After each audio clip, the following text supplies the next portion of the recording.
জানেননি আর্জেন্টিনা পৃথিবীর কত নিকৃষ্ট দল আপনি জানেন? আর্জেন্টিনা একটা নিকৃষ্ট দেশ আপনি জানেন? ওরা প্রকাশ্য ইসরায়েলের সমর্থন করে। ফিলিস্তিনের মানুষকে হত্যা করার জন্য তারা অর্থ দেয়, টাকা দেয়, সৈন্য দেয়। বুঝতে পারছেন? আর্জেন্টিনার সাপোর্টের দরকার নেই। ব্রাজিল একই কথা।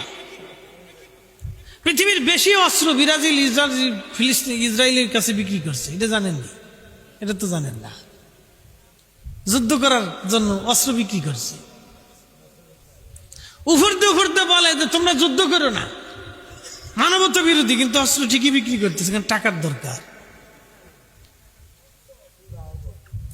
তো ভাই আমার, একটা কথা আপনাদেরকে বলি, এই সমস্ত খেলাধুলা নিয়ে কোনোদিনও ঝগড়া বিবাদে জড়াবেন না। কে ঠকে যাক না মরে যাক, না কেউ শীতে ফিরে মুখ কাইতে পড়ে যাক, ওটা আমাদের দেখার বিষয় না। কে হাত দিয়ে গোল দিছে, না কে মাথা দিয়ে দিছে, না কে পা দিয়ে দিছে, না কে স্বপ্নে দিছে, সেটা তার ইচ্ছা। খেলাধুলা নিয়ে কখনো ঝগড়া বিবাদে জড়াবেন না, নিজেরা খুন খারাপি মারামারি ধরাধরিতে জুটবেন না। পৃথিবীর নিকৃষ্ট কাজ হচ্ছে ফাসাদ। ফেরেশতাদেরকে আল্লাহ মহাসম্মেলন ডাক দিয়ে জিজ্ঞেস করলেন, ইন্নী জাইলুন ফিল আরদি খলিফা, আমি পৃথিবীতে খলিফা পাঠাবো, আমার প্রতিনিধি পাঠাবো, আল্লাহর প্রতিনিধি। একসাথে বলেন, আমরা কার খলিফা? না, জোরে বলেন, কার খলিফা? আল্লাহর খলিফা। ফেরেশতারা জবাব দিল, ক্বালু আতাজআলু ফিহা মাইয়ুফসিদু, আল্লাহ আপনি কি এমন জাতি পৃথিবীতে পাঠাবেন যারা ফাসাদ করবে, মারামারি করবে, ঝগড়া বিবাদ করবে, অশান্তি বিশৃঙ্খলা বাঁধাবে, বিবাদে জড়িয়ে যাবে, বিতর্কে লিপ্ত হবে, অশান্তি করবে, এমন জাতি কি দুনিয়াতে বানাবেন? ওয়াসফিকু দিমা, আর তারা রক্তপাত করবে, খুন করবে, যুদ্ধ করবে। ফেরেশতাদের দুইটা আপত্তি আপনি বুঝে যাবেন। নামাজ পড়বে না, রোজা রাখবে না, হজ করবে না, যাকাত দেবে না, এগুলির কোনো আপত্তি ছিল না। আপত্তি ছিল দুইটা। ইন্নী জাইলুন ফিল আরদি খলিফা, আমি আল্লাহ খলিফা পাঠাবো, আমরা হলাম আল্লাহর খলিফা। জোরে বলেন না সুবহানাল্লাহ। আমরা কার খলিফা? জোরে বলেন। যে সুদ খায় সে কার খলিফা? হয়তো বুঝে লেছে। যে ঘুষ খায় সে কার খলিফা? ঢাকা শহরের মিরপুরে একটা মা 7 দিন পর্যন্ত মরিয়ে পৌঁছে গেল, ছেলেরা জানেই না। এক ছেলে সচিব, আর এক ছেলে ইউনিভার্সিটির প্রফেসর, আর এক ছেলের কানাডা ইউনিভার্সিটিতে পড়াশোনা করায়, সে কানাডা সেটেল। মেয়ে একটা কলেজ ইউনিভার্সিটিতে সে লেখাপড়া করায়, শিক্ষিকা।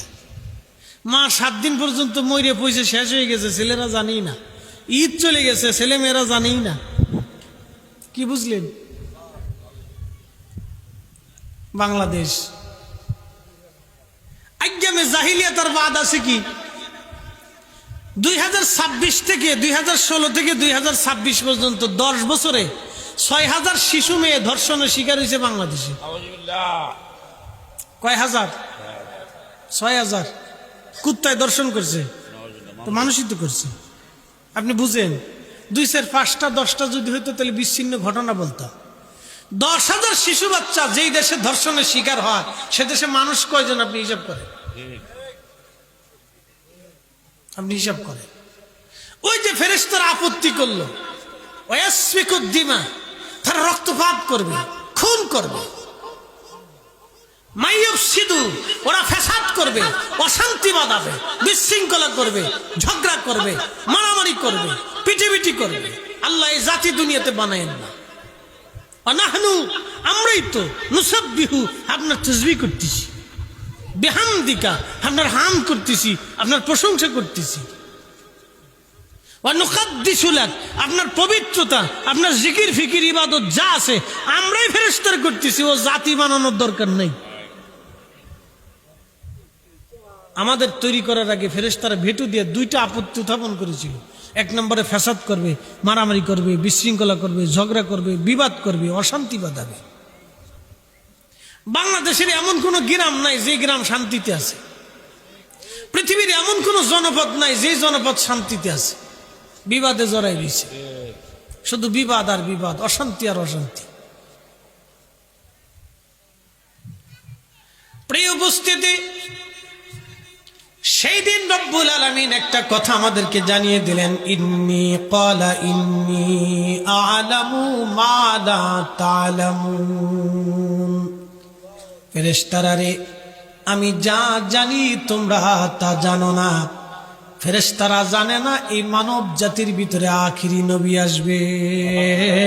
একবার জোরে বলা যাবে কি ইয়া রাসূলুল্লাহ?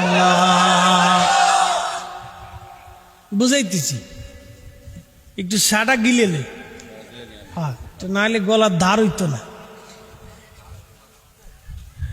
মনোযোগ দেন। 10 বছরে 6000 শিশু বাচ্চা দর্শনে শিকার হয়েছে। কত বছরে? কি মনে করতেছেন আইয়ামে জাহিলিয়াত কি আমাদের ভিতরে আছে না?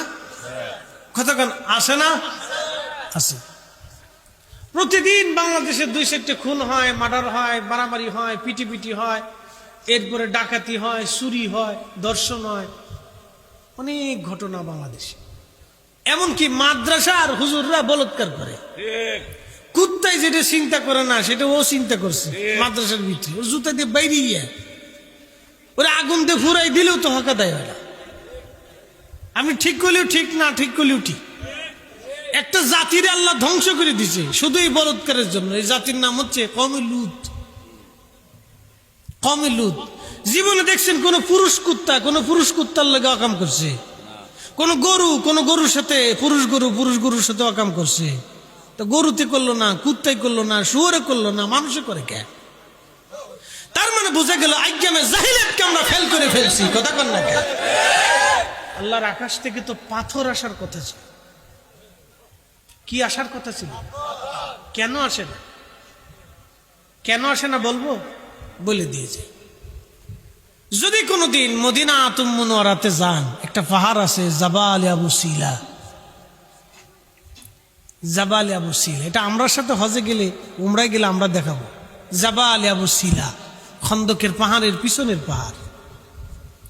এই জাবাল আবু সিলাতে একটা ছোট্ট গুহা আছে, পাথরের গুহা। তাছাড়া ওই অঞ্চলের কোনো পাহাড়ে আর গুহা পাবেন না, একটাই গুহা। এই একটা পাহাড়ে জাবালের নাম জাবালে আবু সিলা।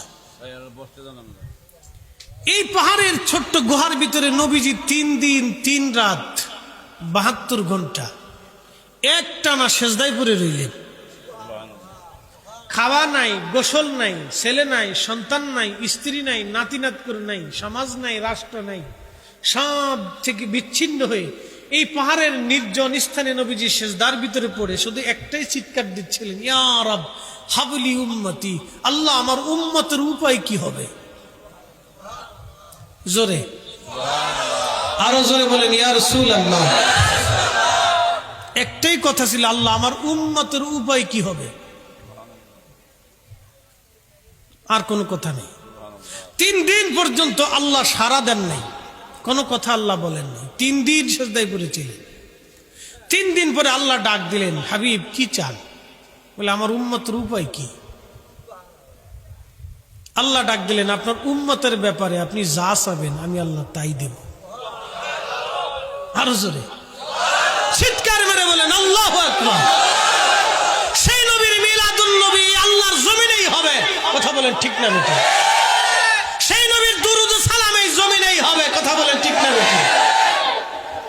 কোন মোল্লার কথাই না, কোন মোল্লার বিরোধিতার ফতোয়ার তোয়াক্কা আমরা করি না। ওর ফতোয়ার উপরে তুতু নিক্ষেপ করি। জমিন কার? আসমান কার? নবী কার? নবীর দুরুদ এই জমিনেই হবে, নবীর সালাম এই জমিনেই হবে, নবীর প্রশংসা এই জমিনেই হবে, নবীর মিলাদের মাহফিল এই জমিনেই হবে। কথা বলে ঠিক না বেটে? আমরা কারো কথাই না, মনে রেখেন।